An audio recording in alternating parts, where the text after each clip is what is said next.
Ouais, la team, actualité très chaude pour aujourd'hui. Nous allons faire un tour au Mali. Le Premier ministre en déplacement en Algérie. Qu'est-ce qui se passe-t-il? Écoutons la vidéo ensemble.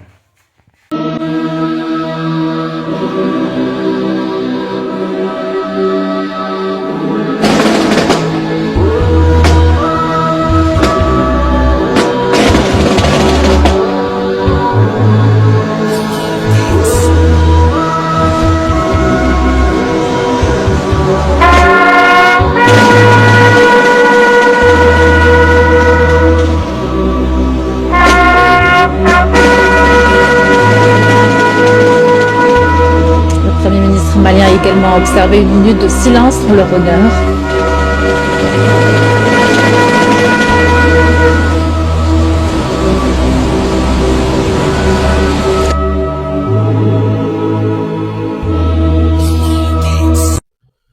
Eh bien, mes chers amis, j'espère que chacun de vous se porte bien. Les amis, la situation entre le Mali et l'Algérie, ça pèse un peu, plus en plus. En tout cas, on essaie d'y aller vers la paix, vers l'évolution, vers la tranquillité. Les amis, en tant que Malien, vraiment, je suis énormément content parce que, vous savez, tous les jours, Dieu fait que le Mali avance dans son combat qui est à la recherche de la paix, mettre des ordres dans notre pays, faire les efforts nécessaires pour essayer de justement trouver la paix, faire tous les efforts dans tous les sens. Vous savez, la réalité est qu'entre le Mali et l'Algérie, là, la balle est au camp de l'Algérie. La paix a été perturbée à cause de l'Algérie. Voilà, par rapport à ses comportements, voilà quoi. Bon, bref, on a eu le temps de se tirer dessus, on s'est tiré dessus, mais c'est pas fini. Moi, j'ai toujours dit c'est pas fini. Aujourd'hui, bien sûr, la paix recherchée ne veut pas dire la paix trouvée, hein. Donc là, non, en tout cas, je remercie ce gouvernement. Vraiment, ils ont montré encore une fois de plus qu'ils sont pas émotionnels, ils restent objectifs et ils sont à la recherche de la paix. Et surtout, vraiment, ils sont pas ils ont pas un état d'esprit vraiment, ils sont pas fermés. Voilà, ils sont pas, parce que ils ont cette facilité de qualifier le gouvernement actuel du Mali là comme un gouvernement militaire, qui sont fermés au dialogue et qui veulent tout régler avec voilà par force. Vous comprenez? Mais aujourd'hui, on voit que ce gouvernement, franchement, le fait qu'on accepte ça de la part de l'Algérie, de tout ce qu'on a subi de la part de l'Algérie, c'est trop, mais vas-y, on va dire pour la paix il y a rien qui est trop, vous comprenez. Mais en tout cas, j'ai dit, hein, la balle elle est au camp de l'Algérie parce que c'est l'Algérie qui a perdu on va dire plutôt qui a trahi la confiance, mais on verra par la suite. Merci beaucoup en tout cas les amis, et puis surtout on espère vraiment qu'on va progresser vers l'union, c'est ça, hein. Vive le Mali et vive la paix, vive la tranquillité. Merci beaucoup les amis et vive Assimi Goïta. Le président Tebboune accueille à Alger le premier ministre malien, mes amis. Mais je croyais que l'objectif c'était de prendre Alger en 24 heures. Mes amis maliens, soyons sérieux. Le seul truc qu'on peut prendre à Alger, c'est une leçon de géopolitique. Impressionnant ces images, mes amis. Après des mois de brouille diplomatique, les Maliens vont donc discuter avec l'Algérie. Alors il y a plusieurs choses à en dire. Tout d'abord, commençons par ce formidable communiqué d'Algérie Presse Service qui nous dit « Vers une nouvelle dynamique reflétant l'héritage historique et fraternel enraciné entre les deux pays ».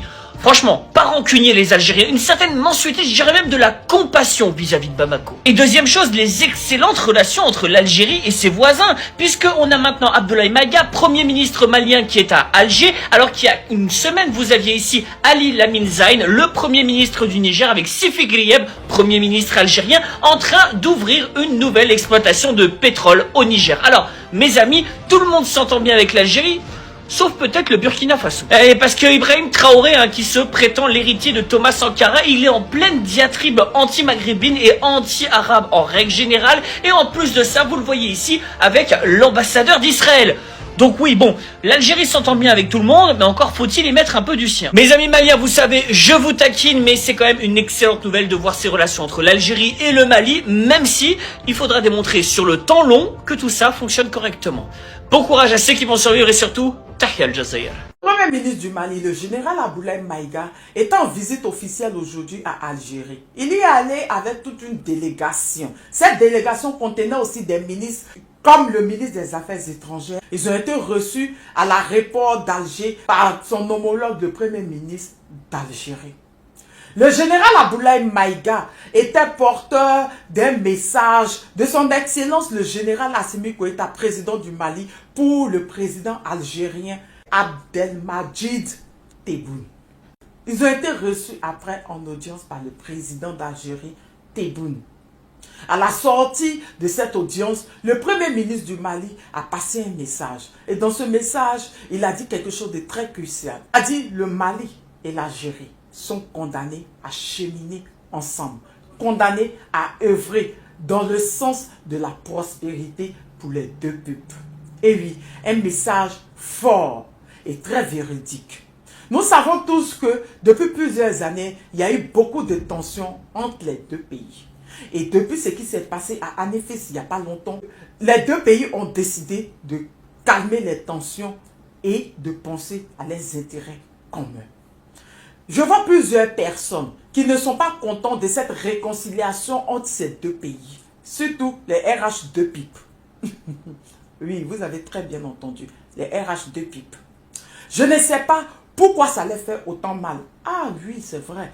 L'Algérie faisait partie de leur groupe de déstabilisateurs du Mali. Et comme l'Algérie a vu que déstabiliser le Mali n'apporte rien, au contraire, coopérer avec le Mali devait arranger les deux peuples. Donc les RH2 PIP sont fâchés. Pourquoi vous êtes fâchés? L'Algérie et le Mali pensent à leurs intérêts en premier. Sur ce, je vous reviens avec de nouvelles informations. Franchement, félicitations à ces deux pays qui ont décidé de se réconcilier et de penser à leurs intérêts en premier. La question qui nous tracasse maintenant, est-ce qu'il y aura extradition de plusieurs chefs terreaux qui sont en Algérie? Sur ce, je vous fais plein de bisous. Quand c'est bon, c'est bon. Le rapprochement fraternel entre le Mali et l'Algérie. Mes frères et sœurs, il y a des très bonnes nouvelles.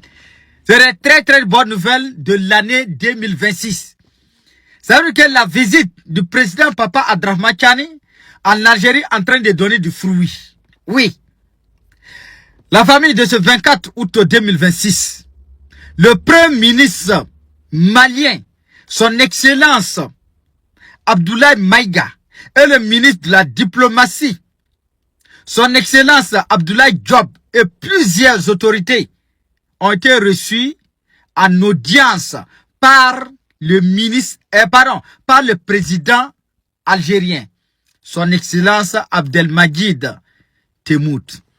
Frères et sœurs, eux, ils sont là-bas d'apporter des messages du président Assimi Goïta, son Excellence. Et ils ont dit que, ils ont confirmé au président algérien que le président malien se rendra en Algérie. Allahu Akbar. C'est une très bonne nouvelle. Wallah Bilay. C'est une visite d'amitié, une visite de coopération bilatérale entre l'Algérie et le Mali. J'ai dit les ennemis de l'AIS là, ils vont souffrir. Les Sékou Toungara là, ah là là là, aujourd'hui ils vont pas bien dormir. Parce que les Sékou Toungara veulent voir tous les pays voisins du Mali là seront en guerre avec le Mali. Oui, ça c'est le souhait de Sékou Toungara. Sékou Toungara ne veut pas la paix. Il ne veut pas le Mali, n'a qu'à avoir des coopérations avec ses pays voisins. Ah mais mes frères et sœurs, plusieurs autorités maliennes sont actuellement en Algérie. Plusieurs ministres sont actuellement en Algérie. C'est une très bonne nouvelle. Wallah Bilay. C'est une très bonne nouvelle. Ah là là là là là. Quand c'est bon, c'est bon. Maximum de partage. Bonsoir TikTok. Ceux qui aiment les news de chez moi là, asseyez-vous. On commence par ça. Astaghfirullah. C'est une histoire triste, vous savez. Je commence par dire générique. Dodia.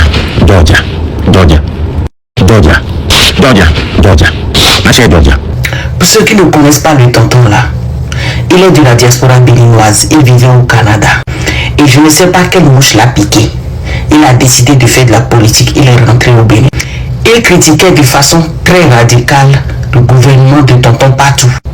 Et donc, quand il avait décidé de rentrer, du jour au lendemain, il avait changé de veste. Le mec, il est rentré au pays. Il s'est mis à maintenant attaquer ceux qui étaient avec lui dans l'opposition. Comme ça, juste comme ça, du jour au lendemain.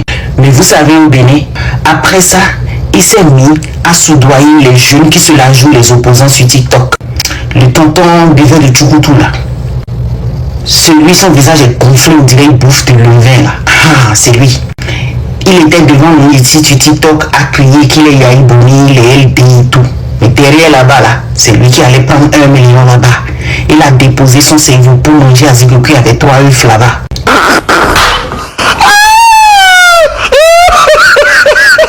Il y a aussi les autres groupes de manipulateurs. Eux, ils venaient sur TikTok. Ils étaient des opposants du jour au lendemain. Ils ont commencé par dire d'ailleurs tout le monde ensemble. Un peu comme We Are the World. C'est-à-dire, on se tient tous la main, on sourit, genre, voilà, le monde gentil de Mamadou Bineta au pays des merveilles, quoi. Maintenant, revenons à nos moutons. Le tonton là, qui vient du Canada. Je précise Canada parce que c'est l'un des pays les plus froids au monde. Il va au Bénin, s'est mis à sucer Tonton Patou. Tellement il devait le sucer qu'il s'est mis à cracher sur les opposants, comme je venais de vous le dire. Mais comme si cela ne suffisait pas, il trouvait que la vie n'était même pas dure. Il souhaitait que la vie devait être encore plus dure pour les Béninois. Qu'il fallait même rendre les choses plus chères. Bref, il parlait avec cette condescendance. Même ceux qui étaient sortis pour marcher contre Tonton Patou, on a cassé. On a même déjà des gens. Vous connaissez Tonton Patou, déjà les Béninois, lui, c'est sa spécialité. Il trouvait même que c'est bien fait pour eux. Les réunions là, même les gens portaient habits avec sa photo dedans. C'est dit, je n'ai jamais vu une aberration pareille. Et ça, c'est même pas encore les élections. Hein. C'est juste parce qu'il a partagé l'argent. Il a formé son parti politique, je ne sais même plus c'était quoi lui. Et il luttait, quand il était dans l'opposition, il luttait beaucoup pour qu'on libère la dame Lali qui a Natogo. Maintenant, il retourne sa veste, il se met à applaudir du jour au lendemain celui qui a enfermé cette dame. Il croyait que sucer l'oppresseur allait le mettre à l'abri. C'est faux. Un jour seulement on se lève là, on entend qu'il était mêlé à une affaire de corruption. On l'a enfermé. Et c'est là qu'une nouvelle page commence. Celle de la tristesse. Tous ceux qui criaient son nom, portaient son habit et tout là, actuellement on ne les voit plus. Ils sont incapables de faire une seule vidéo pour soutenir l'homme là. Et on apprend hier qu'il est dans un état critique. Aucun d'eux, je dis bien aucun d'eux n'a même relayé l'information. Il leur partageait l'argent, il courait, il sautait, il criait son nom partout sur TikTok ici. Ils ont tous disparu. C'est ça l'hypocrisie du Béninois. Là, il s'agit d'une embolie pulmonaire. Astaghfirullah. C'est que le mec, il est en danger en fait. C'est-à-dire des caillots de sang qui bloquent les voies dans les poumons, qui empêchent le poumon de recevoir du sang. Quand il y a caillots de sang, c'est qu'il y a problème de mobilité, c'est qu'il est resté sur place trop longtemps. C'est-à-dire quoi? Les mesures qui sont prises ici contre lui, pour corruption simplement, ce sont des mesures génocidaires. C'est-à-dire, ici, on ne punit pas la personne, on le tue en fait. Il est resté immobile pendant longtemps, il a eu des caillots de sang. Astaghfirullah. C'est soit l'hypercoagulabilité ou alors la stase veineuse. Astaghfirullah. C'est dit là, le sang devient lourd, quoi. Ça forme comme des petits morceaux qu'on peut prendre des mains comme ça, c'est même plus liquide. Ça bloque les veines. Et c'est pas bien parce qu'il risque de perdre ses poumons, de son assistance et ce genre de choses. En tout cas, ça ne vaut pas niveau, ça des scores au fait. Et voilà. J'espère seulement qu'il n'a pas un PC assez élevé et qu'il va rester au niveau le plus faible et qu'on va le récupérer très vite. C'est un homme qui vivait bien, il n'avait aucun problème. Et il avait une vie, en tout cas, au-dessus même de la moyenne. Il s'en sortait bien, je ne sais pas ce qu'il lui a pris, alors que les mouvanciers au Bénin, là, eux-mêmes qui sont là, ne sont pas vraiment mouvanciers, c'est juste des luttes stomacales qu'ils font. Et le tonton est allé se donner cadeau, quoi.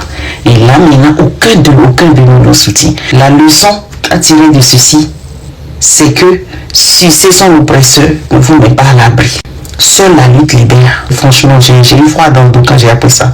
Bon courage à lui. Moi, c'est Georgia.